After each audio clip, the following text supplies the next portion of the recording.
प्रधानमंत्री नरेंद्र मोदी का यूरोप दौरा लगातार दुनिया भर की सुर्खियों में बना हुआ है, लेकिन इस बार चर्चा सिर्फ कूटनीति, समझौतों या विदेशी रिश्तों की नहीं हो रही, बल्कि एक सवाल, एक वीडियो और एक कार्टून ने ऐसा विवाद खड़ा कर दिया जिसकी चर्चा अब भारत से लेकर पूरे यूरोप तक हो रही है। नॉर्वे दौरे के दौरान एक पत्रकार ने प्रधानमंत्री नरेंद्र मोदी से ऐसा सवाल पूछ लिया जिसके बाद सोशल मीडिया पर बहस छिड़ गई और फिर इसी विवाद के बीच नॉर्वे के एक बड़े अखबार में छपे एक कार्टून ने आग में घी डालने का काम कर दिया। इस कार्टून में प्रधानमंत्री नरेंद्र मोदी को सपेरे यानी स्नेक चार्मर के रूप में दिखाया गया और बस यहीं से विवाद अंतर्राष्ट्रीय स्तर तक पहुंच गया। सोशल मीडिया पर लाखों लोग इस कार्टून को नस्लवादी, औपनिवेशिक सोच से भरा और भारत का अपमान बताने लगे। वहीं कुछ लोगों ने इसे प्रेस की स्वतंत्रता और राजनीतिक व्यंग का हिस्सा बताया। लेकिन आखिर ये पूरा विवाद शुरू कैसे हुआ? नॉर्वे की पत्रकार हेला लेंग कौन है और आखिर क्यों एक कार्टून ने भारत और पश्चिमी मीडिया के बीच पुराने विवादों को फिर जिंदा कर दिया है? चलिए पूरी कहानी विस्तार से समझते हैं। दरअसल प्रधानमंत्री नरेंद्र मोदी अपने यूरोप दौरे के दौरान नॉर्वे पहुंचे थे। यहां पर उनकी मुलाकात नॉर्वे के प्रधानमंत्री जोनास स्टोर से हुई। दोनों नेताओं के बीच कई अहम मुद्दों पर बातचीत हुई और उसके बाद एक संयुक्त प्रेस ब्रीफिंग आयोजित की गई। सब कुछ सामान्य चल रहा था, लेकिन जैसे ही प्रेस ब्रीफिंग खत्म हुई और पीएम मोदी वहां से निकलने लगे, तभी पीछे से एक तेज आवाज सुनाई दी। ये आवाज थी नॉर्वे की पत्रकार हेला लेंग की। उन्होंने जोर से सवाल पूछा, आप दुनिया की सबसे स्वतंत्र प्रेस से सवाल क्यों नहीं लेते? Prime Minister Modi, why don't you take some questions from the freest press in the world? कमरे में कुछ सेकंड्स के लिए सन्नाटा छा गया। वीडियो में दिखा कि पीएम मोदी और नॉर्वे के प्रधानमंत्री बिना जवाब दिए आगे बढ़ गए। ये साफ नहीं हो पाया कि पीएम मोदी ने सवाल सुना भी था या फिर नहीं, लेकिन हेला लेंग ने इस पूरे पल का वीडियो रिकॉर्ड किया और बाद में उसे सोशल मीडिया प्लेटफॉर्म एक्स पर पोस्ट कर दिया। बस फिर क्या था, देखते ही देखते वीडियो वायरल हो गया। कुछ लोगों ने पत्रकार की तारीफ की और कहा कि उन्होंने प्रेस फ्रीडम को लेकर जरूरी सवाल उठाया है। वहीं भारत में बड़ी संख्या में सोशल मीडिया यूजर्स ने इसे जानबूझकर किया गया राजनीतिक स्टंट बताया है। लेकिन विवाद यहां खत्म नहीं हुआ। इसके कुछ ही समय बाद नॉर्वे के एक अखबार में प्रधानमंत्री नरेंद्र मोदी पर एक कार्टून प्रकाशित किया गया। इस कार्टून में पीएम मोदी को एक सपेरे की तरह दिखाया गया था। उनके हाथ में पेट्रोल पाइप जैसी एक चीज थी जिसे सांप के रूप में दर्शाया गया था। कार्टून के साथ एक लेख भी छपा था जिसका शीर्षक कुछ इस तरह बताया गया, a clever and slightly annoying man.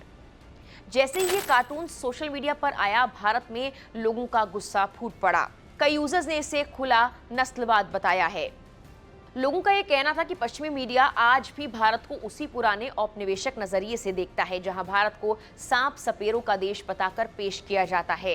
एक यूजर ने कमेंट किया, विडंबना देखिए, पीएम मोदी खुद कई बार बता चुके हैं कि कभी दुनिया भारत को स्नेक चार्मर्स का देश कहती थी और अब नॉर्वे का बड़ा अखबार उन्हीं को सपेरे के रूप में दिखा रहा है। कई लोगों ने कहा कि यूरोप अब भी अपनी कॉलोनियल फैंटेसी से बाहर नहीं निकल पाया है। कुछ यूजर्स ने इसे भारत और उसके लोकतांत्रिक नेतृत्व का अपमान बताया है।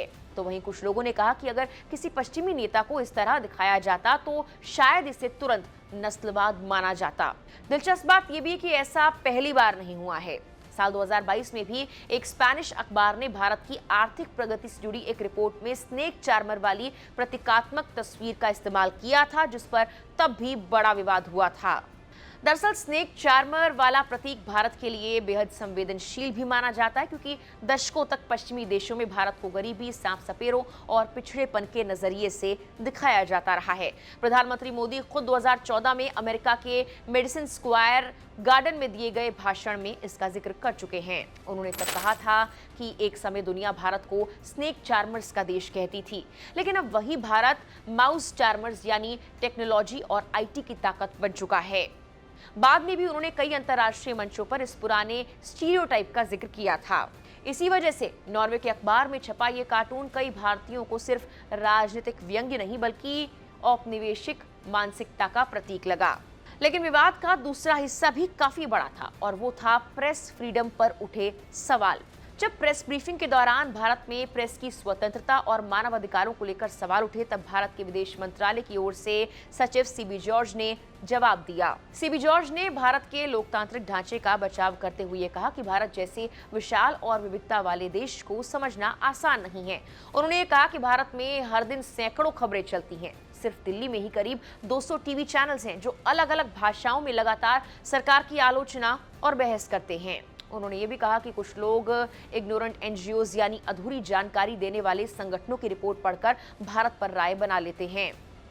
सीबी जॉर्ज ने यह भी दोहराया कि भारतीय संविधान सभी नागरिकों को मौलिक अधिकार देता है और अगर किसी अधिकार का उल्लंघन होता है तो उसके लिए कानूनी व्यवस्था मौजूद है।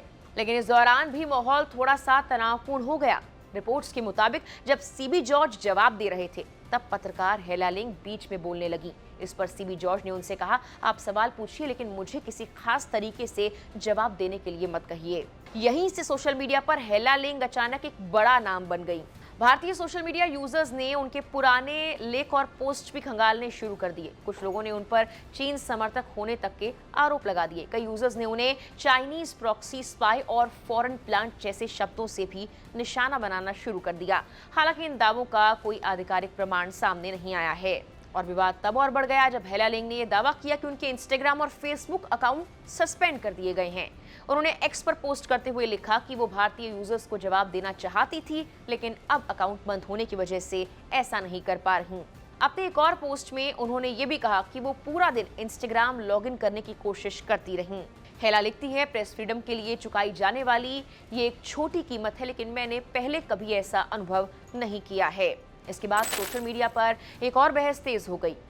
कुछ लोग हेला लिंग के समर्थन में उतर आए और बोले कि पत्रकारों से सवाल पूछने का अधिकार छीना नहीं जा सकता। वहीं दूसरी ओर बड़ी संख्या में भारतीय यूजर्स ने कहा कि सवाल पूछना अलग बात है लेकिन कैमरे के पीछे से चिल्लाकर माहौल बनाना पत्रकारिता नहीं बल्कि एक्टिविज्म है। इस विवाद के बीच एक और दिलचस्प चीज सामने आई है। लोगों ने नोटिस किया कि हेला लिंग का एक्स अकाउंट घटना से कुछ दिन पहले ही वेरीफाइड हुआ था और वो 2024 के बाद से ज्यादा एक्टिव भी नहीं थी। इस पर सफाई देते हुए हेला ने कहा कि उन्होंने सिर्फ एक टाइपो सुधारने के लिए ब्लू टिक लिया था और वो आमतौर पर इंस्टाग्राम और टिकटॉक पर ज्यादा एक्टिव रहती हैं। लेकिन जितना विवाद बढ़ता गया उतनी तेजी से उनकी लोकप्रियता भी बढ़ती गई। जहां पहले उनके एक्स अकाउंट पर सिर्फ कुछ 100 फॉलोअर्स थे, वहीं अब ये संख्या बढ़कर 45,000 से ज्यादा हो चुकी है और लगातार बढ़ रही है।